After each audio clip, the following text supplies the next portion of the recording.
¿Sí? Es un mensajero que viene a decirle a cada sociedad cómo está en materia de igualdad o desigualdad. ¿Sí? Nos viene a preguntar a decir, a informar, a noticiarnos cómo está el sistema educativo, cómo está el sistema de salud, qué capacidad tiene el Estado para llevar adelante políticas públicas, cuán solidaria o no es la sociedad civil, cuán responsable o no es la sociedad civil. Entonces yo lo voy a pensar desde esta perspectiva, porque no, me parece que es este el vínculo. Sí que por supuesto que si esto persiste, van a haber efectos que no me animo a predecir de ninguna manera.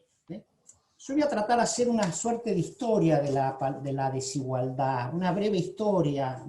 Me parece que ese interés para tratar de alcanzar el límite, la frontera semántica del término desigualdad o igualdad, y ver qué pasa, qué relación guardamos con esa frontera semántica. ¿Sí? Entonces, lo primero que voy a hacer propongo hacer es un breve marco teórico, para tratar de explicar cómo la igualdad pasó de ser parcial y restricta a ser universal. ¿Sí? Empecemos con el mundo griego. El mundo griego, ¿qué es lo que sucede? En el mundo griego hay dos tipos de actividades, la praxis y la poiesis. Las poiesis son las actividades productivas que procuran el sostenimiento de toda la sociedad y que las encarnan los esclavos. ¿Sí? Luego la praxis, las actividades tenidas por más excelente, que incluye la filosofía, la política, las merecedoras de virtud, son las que dan excelencia, ¿sí? Las que permiten acceder a la felicidad, dicho en términos griegos, está reservada para los ciudadanos libres. Ciudadano libre, para hacerlo hay que tener la suerte de haber nacido de ambas partes, dice Aristóteles, de hijos de padre y madre, ciudadanos libres. ¿Sí? Es decir, que en el mundo griego los esclavos financian, eximen de trabajar a los ciudadanos libres, les financian el ocio, les financian, es un poco raro de la palabra, pero me parece que no está mal, pero evidentemente en el mundo griego la igualdad es restricta. ¿Sí?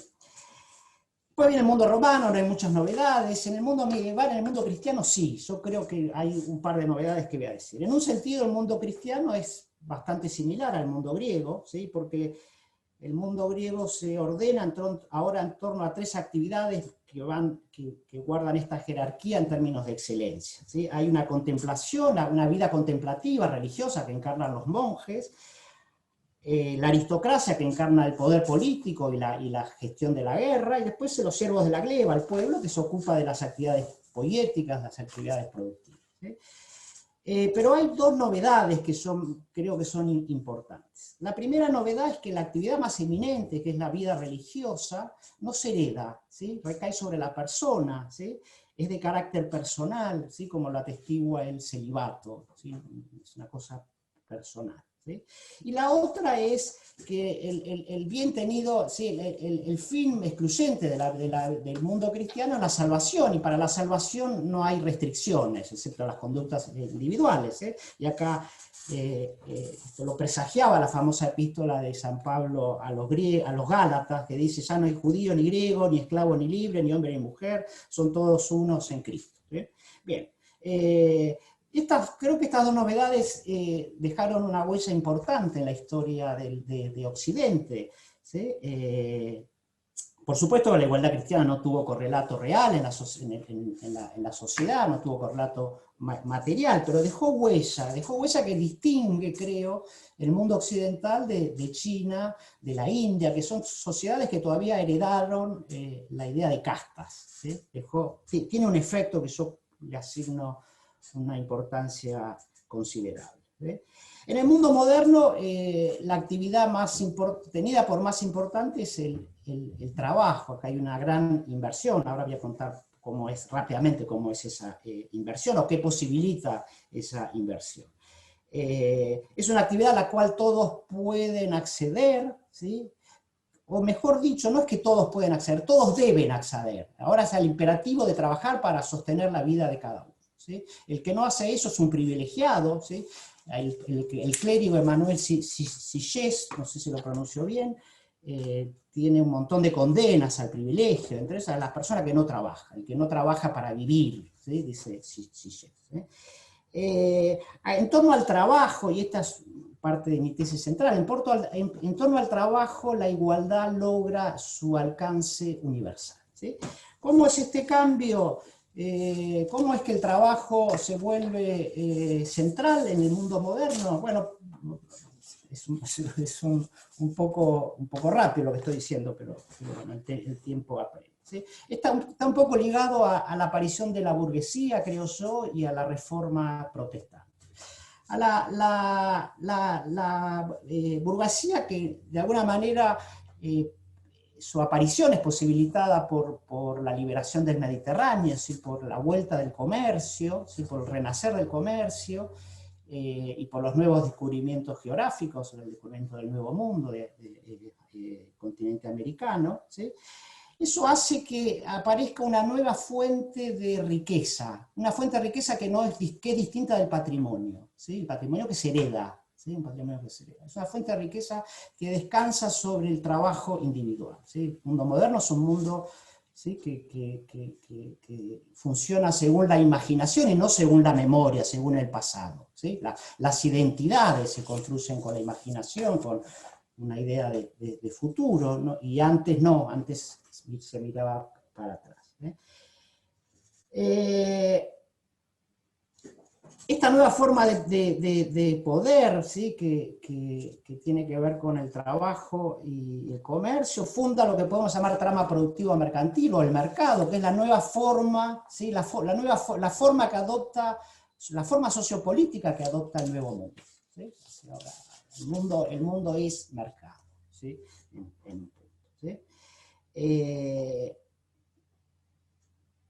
De un mundo, de un mercado que nadie tiene una restricción formal para participar, o dicho al revés, todos tienen que participar, ¿sí? Esto, por supuesto, es programático, porque sabemos las infinitas excepciones que hay para estos principios que estoy tratando de sacar a la luz. La reforma protestante consuma el ideal burgués porque hace que el trabajo el trabajo alcance el rango de actividad más excelente, ¿sí? Esto es un tema muy weberiano, ¿sí? Weber dice, es indudable, y todo el mundo está de acuerdo con eso, que esta valoración ética de la vida profesional constituye una de las más injundiosas aportaciones de la reforma, ¿sí? El trabajo, otrora desdeñado por indignos, si uno quiere, ahora cobra centralidad, ¿sí? Y ahora uno puede decir que la construcción de la identidad y el reconocimiento de todos nosotros viene dado por el trabajo, ¿sí?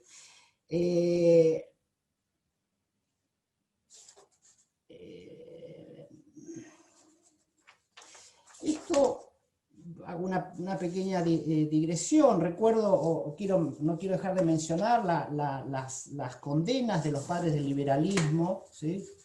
muy vinculado a este nuevo mundo, explica en buena medida este nuevo mundo, a la institución de la herencia. La herencia vendría a ser algo así como la versión material del linaje, ¿sí? Dicho por los padres del liberalismo, ¿sí?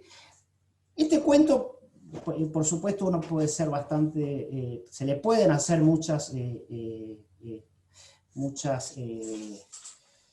se le puede poner muchos peros, ¿eh? Por ejemplo, se puede decir, ¿y la mujer? ¿Sí? Se puede decir la desigualdad de la renta. Por supuesto son objeciones de peso, pero si uno lo piensa, la igualdad de la mujer de hoy debe mucho, ¿sí? O cifra sus posibilidades en la participación de la mujer en el mercado de trabajo, ¿sí? O sea, quiero ser muy enfático en esto, quiero resaltar mucho la eficacia que tiene el trabajo, que tuvo el trabajo y tiene el trabajo para igualar, ¿sí? La eficacia igualadora que tiene el trabajo, ¿sí? Sobre los problemas distributivos lo sabemos, por supuesto que el mercado generó grandes desigualdades hasta que nació esto que Sena, el economista indio-inglés, dice que fueron las grandes invenciones de la civilización occidental. Me refiero claramente al estado de bienestar. ¿Sí? ¿Cuándo se acaba esto? Bueno, se acaba cuando en el fin del Fordismo, la crisis del petróleo, ¿sí? Y acá convergen dos cuestiones. Una es la doctrina neoliberal y la otra es la globalización. El neoliberalismo, no sé cómo decía, hacer este matiz, el neoliberalismo, que es una palabra que es el infierno mismo, hoy no me gusta y no importa que no me guste ahora, que diga que me gusta, si me gusta o no me gusta. Sí quiero decir que el neoliberalismo fue una invención de Nozick en alguna medida, anarquía, Estado y utopía, que dice, que viene a decir, creo yo, esta es mi lectura del neoliberalismo, creo yo que lo que dice, bueno, la gente es suficientemente rica, suficientemente educada, ¿sí? Para tomar buenas decisiones, ya puede prescindir del Estado. Es un sueño, y algún autor francés, que ahora no me acuerdo el nombre, lo emparenta con el marxismo. Por ahí es un poco ambicioso esta relación, ¿sí? La idea de que no haya Estado, ¿sí? Es decir, que me dejen a mí decidir si tengo que ahorrar para mi futuro o no, ¿sí?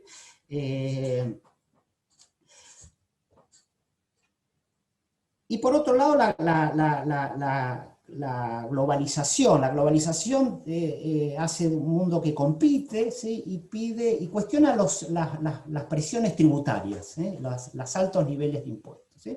Entonces, por dos cuestiones, por dos lados se cuestiona el estado de bienestar, por su pertenencia, epocal, podríamos decir, y por los problemas de financiamiento, ¿sí? En Estados Unidos está claro que el liberalismo caló muy hondo, ¿sí? Y el neoliberalismo y el etos meritocrático caló muy hondo, y Estados Unidos se volvió evidentemente una sociedad muy desigual para sus estándares históricos, ¿sí? Se volvió desigual porque está claro, me parece que ya está bastante claro que el mercado solo, sin algún tipo de intervención, tiene una tendencia a la desigualación en la distribución de la renta, ¿sí? Eso lo mostró bien Estados Unidos, ¿sí? Sin embargo, me gustaría mencionar un episodio que es muy curioso en Estados Unidos y que tiene que ver con la conciencia americana de la idea de igualdad que ellos barajan, ¿sí? Estados Unidos tiene una idea de sí mismo que es una ciudad igualitaria, y que tiene que ver con estos que llamamos ahora hiperricos.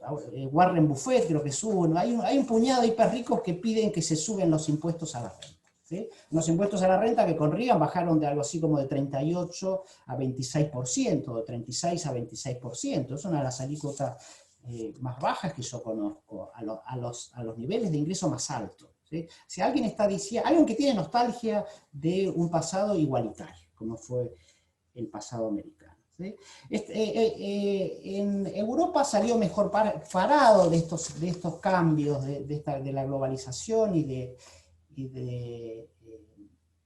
del neoliberalismo, probablemente porque la fundación del estado de bienestar es un poco más reciente y un poco más traumática. La fundación del estado de bienestar en Europa, dejando de lado la influencia de Otto von Bismarck, etcétera, etcétera, pero debe mucho a la guerra, ¿sí? A la guerra, ¿sí? En Europa no afectó mucho estas dos cuestiones, ¿sí?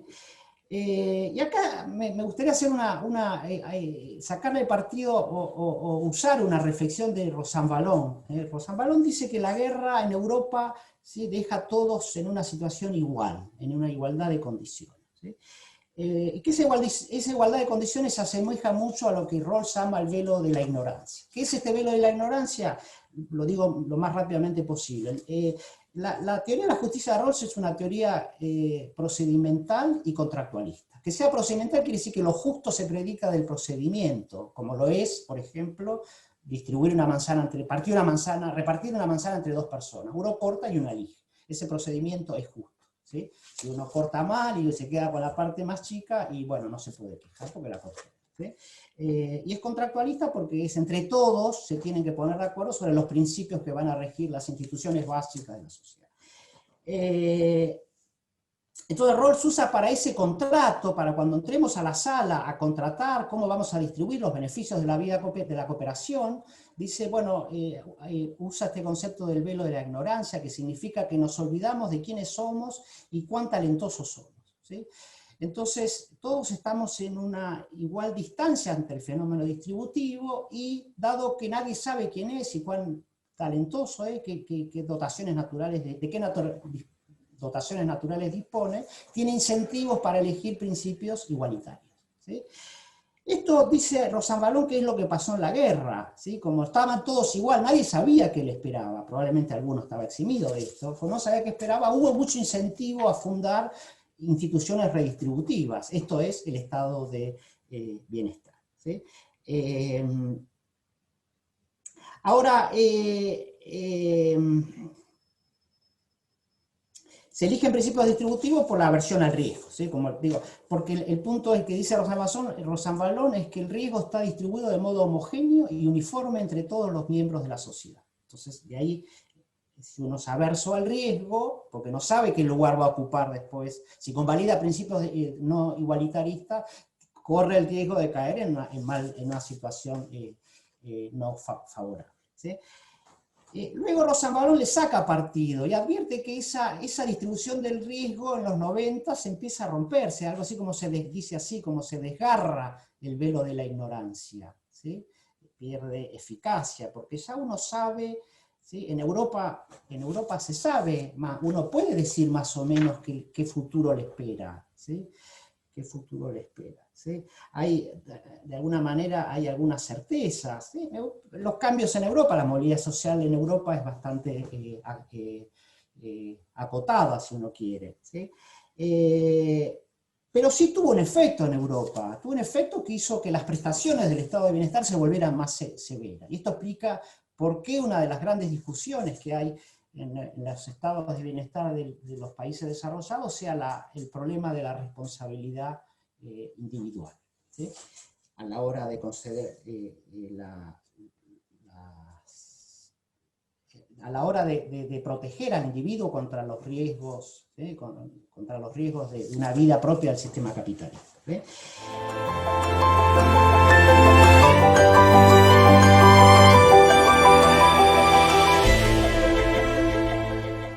¿Qué pasa en Argentina con la igualdad? Bueno, uno puede comparar la igualdad, pensando un poco en referencia a la igualdad americana y la igualdad europea. La igualdad americana es una igualdad que está en el origen, es el individuo blanco, anglosajón, protestante, ¿sí?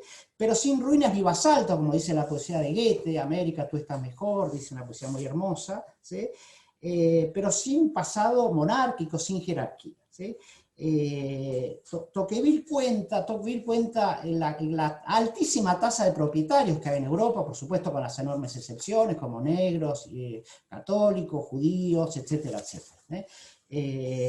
Pero en los Estados Unidos, esto forjó en Estados Unidos un ethos individualista muy marcado. El americano, hay un libro de Robert Bellah, se llama Los hábitos del corazón, que es un término que saca de Tocqueville, así describe el ethos americano, cómo se educa el corazón para juzgar, para explicar el mundo. ¿Sí? El ethos americano dice, bueno, el que se esfuerza le va bien, ¿sí? Y es un ganador, el que no se esfuerza le va mal y es un perdedor. Eso está muy arraigado en la conciencia americana y guarda, por supuesto, este ethos propició en buena medida lo permeable que fue la sociedad americana al neoliberalismo, ¿sí?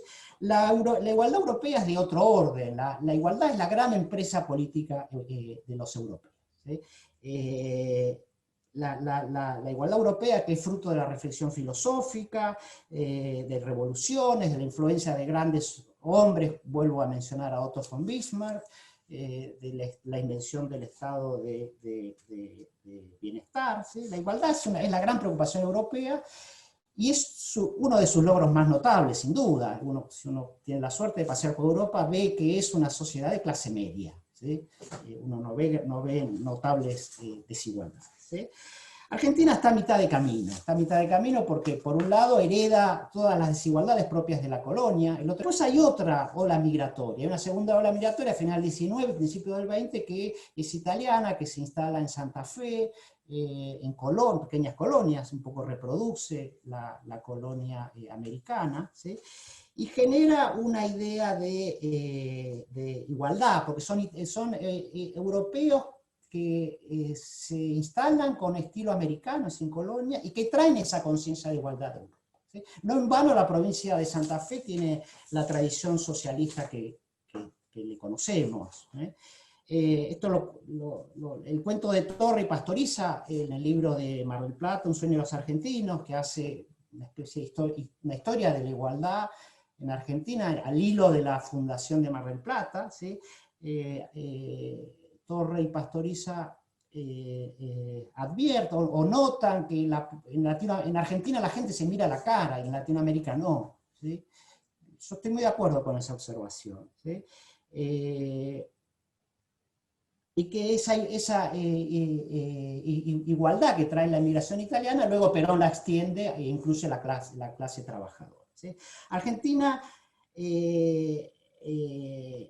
hasta los 70 es una sociedad integrada con una razonable distribución de la renta. Creo que el mejor Gini de Argentina es del año 74, ¿sí? El final de la Argentina integrada es bien conocido, me parece, ¿sí? Aunque puede haber controversias, ¿sí?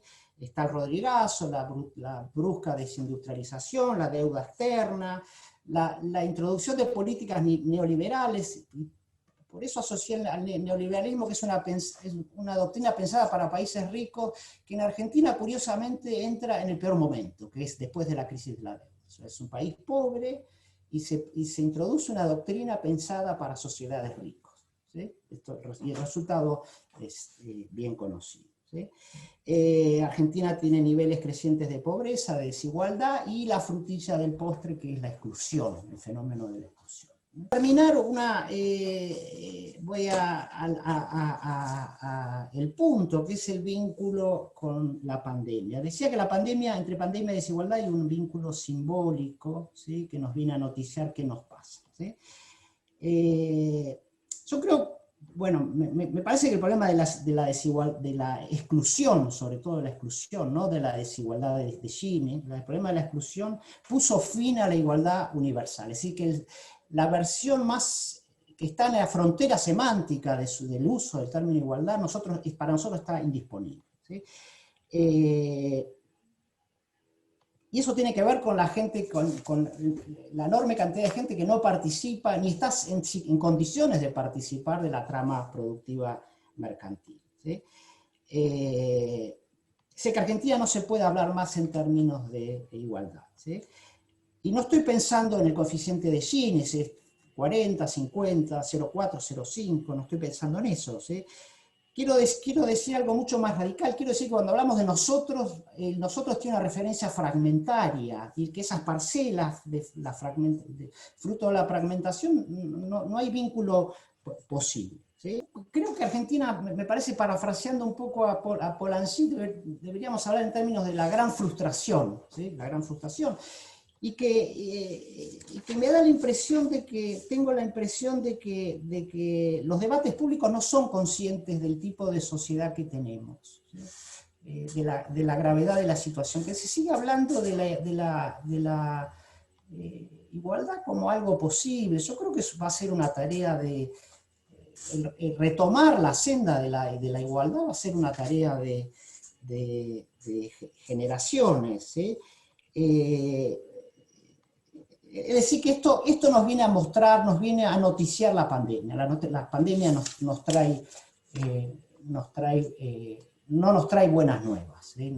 Algo que ya lo sabíamos, pero lo muestra en toda su dimensión. Y creo que esto que estamos asistiendo, que es el tema de la toma de tierras, da cuenta de una sociedad que está absolutamente rota, ¿sí? Que la gente sabe perfectamente qué futuro le espera, ¿sí? Y repitiendo un verso de Borges muy lindo que dice, el futuro es tan irrevocable como el rígido ayer, ¿sí? La gente va a reproducir, la gente que nace en una situación, la probabilidad de cambiar es prácticamente cero, ¿sí? Es decir, que Argentina me parece que se tiene que contar de nuevo y a partir de ahí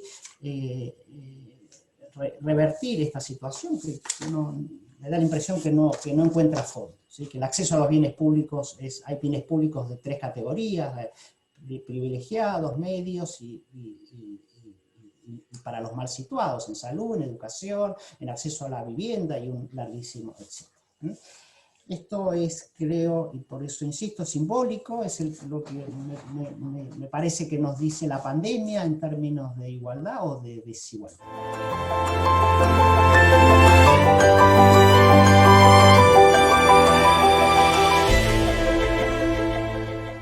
Muchas gracias, Manuel. Un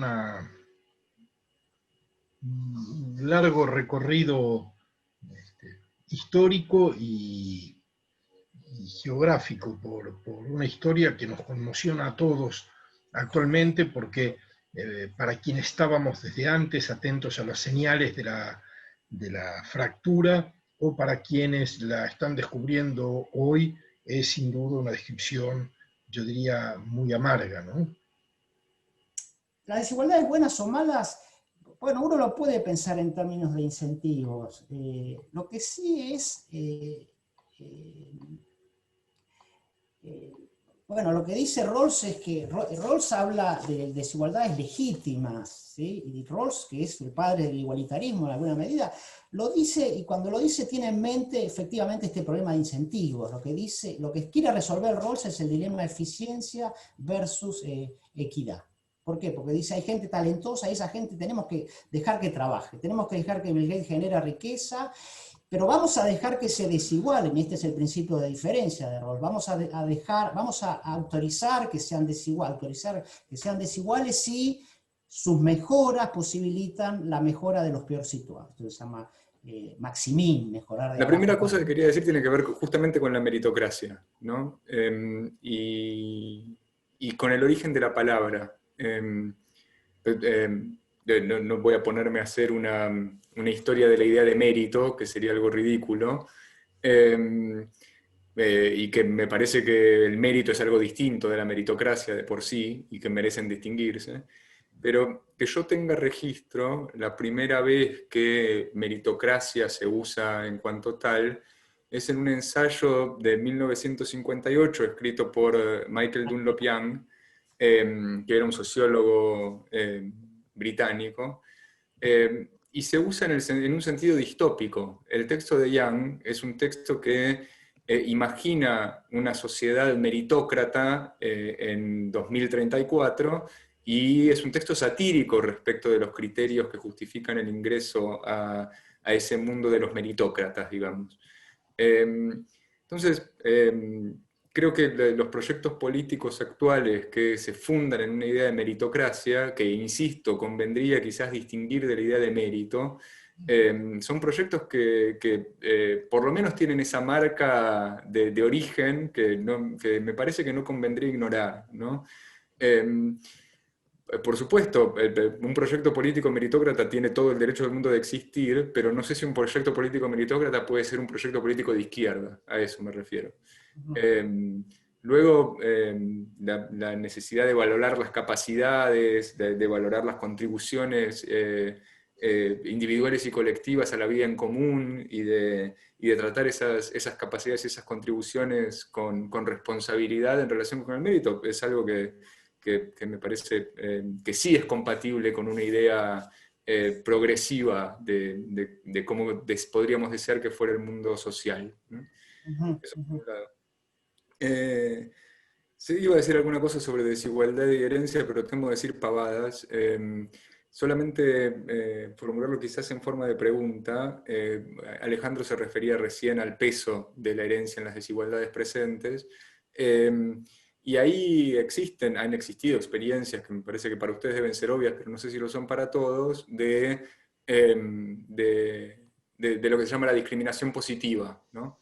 en el sentido de favorecer a grupos que se vieron tradicionalmente privados del acceso a aquellos bienes, servicios o capacitaciones que permiten superar instancias de desigualdad y favorecerlos más que a otros grupos que no habían heredado esa desigualdad. Entonces, mi pregunta sería, ¿qué es lo que pensás, Manuel, de políticas de ese tipo, más allá de las políticas universales como la del ingreso básico, etc.? Y mi segunda pregunta tiene que ver con algunos aspectos de las formas de expresión política en las sociedades occidentales contemporáneas, ¿no? Que desde hace bastante tiempo, pero creo que ahora todavía un poco más, se asientan en la base de la identidad como fundamento para la política, ¿no? Y mi pregunta en ese sentido es si no es posible que quizás esas políticas de la identidad no sean un poco contradictorias con la persecución de la igualdad, incluso si son políticas que se piensan a sí mismas como políticas progresivas, ¿no? Y como formas de intervención política progresiva. La pregunta es si no hay quizás una contradicción entre las políticas de la identidad y la lucha contra la desigualdad en el sentido de construir formas de la política y de la vida social en común. Perfecto. Sí, a ver, sí, el libro lo conozco, por supuesto, y cuenta un par de anécdotas sobre ese libro. Alguien le dijo, alguien se enojó en Inglaterra con el título del libro, la palabra meritocracia. Dice, no, está juntando una etimología griega con una latina. En Inglaterra es bien sabido la tradición clásica que hay, de estudios clásicos que hay, de estudios sobre el griego, y no le gustaba la palabra. Incluso cuando Blair la empezó a usar, Michael Young le dijo, no usé la palabra meritocracia, porque la empezó a usar un socialdemócrata. Dijo, no, yo tengo una versión contraria, esto es una distopía, no estoy cantando alabanzas a la meritocracia, ¿sí? Pero bueno, insisto que me parece que son dos juegos distintos, la meritocracia. Por supuesto que el mérito requiere algo que no es sencillo, requiere unas condiciones un gran trabajo en términos de igualación de oportunidades, un enorme trabajo, ¿sí?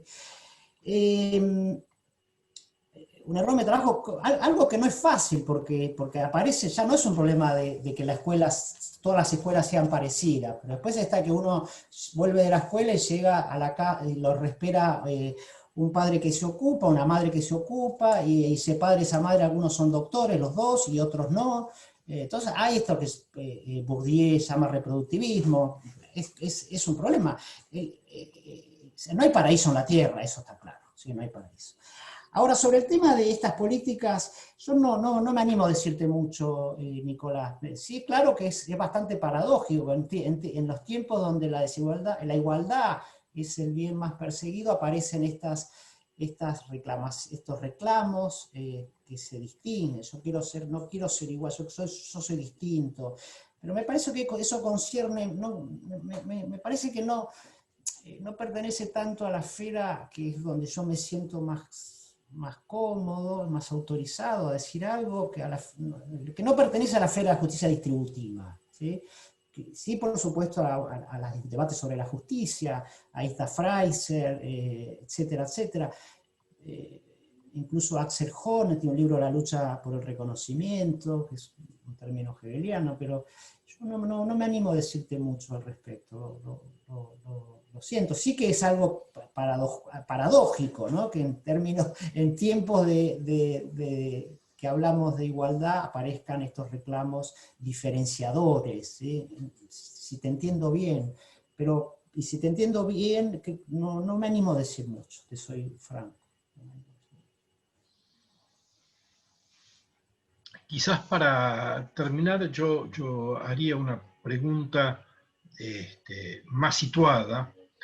Tu exposición inicial terminó con un comentario de bastante desesperanza acerca del destino de la igualdad en Argentina por las próximas generaciones, dada la inmensa fractura de la sociedad.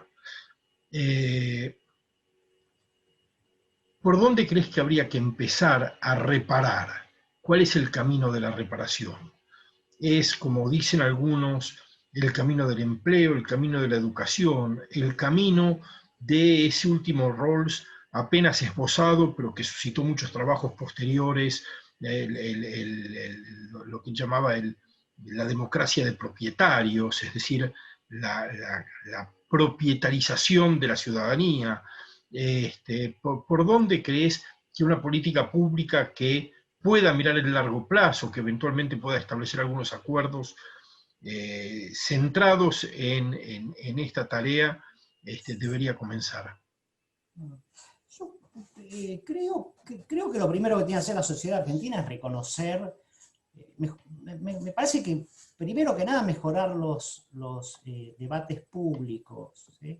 Y que esa mejora de los debates tiene como condición de posibilidad reconocer el tipo de sociedad que tenemos. Nosotros, me parece que estamos mezclando una idea que ya no existe, que claramente no existe más, y que además, y que esos debates tienen que salir al aire, porque, por ejemplo, ahora estamos asistiendo a un problema de política pública que es un dilema de una crueldad infinita, que es que se le está sacando, dada la restricción severa presupuestaria que tiene el Estado argentino, se le está sacando plata al jubilado para darle a los jóvenes, para mejorar la situación de los jóvenes que están bajo la línea de pobreza, que es un indicador que da miedo, francamente. Estamos hablando de 40-50% de pobres entre la juventud, ¿sí? Entonces, bueno, ahí hay un problema, es un dilema terrible, que es la persona que se va, hay que sacarle porque si esta gente, 50%, vive en situación de pobreza, el futuro que nos espera es bastante complejo. Yo no me animaría a decirlo en términos de políticas concretas, y probablemente sean bastante bien conocidas. El problema es cómo llevarla a cabo y cómo hacer acuerdos para llevarlas a cabo, ¿sí?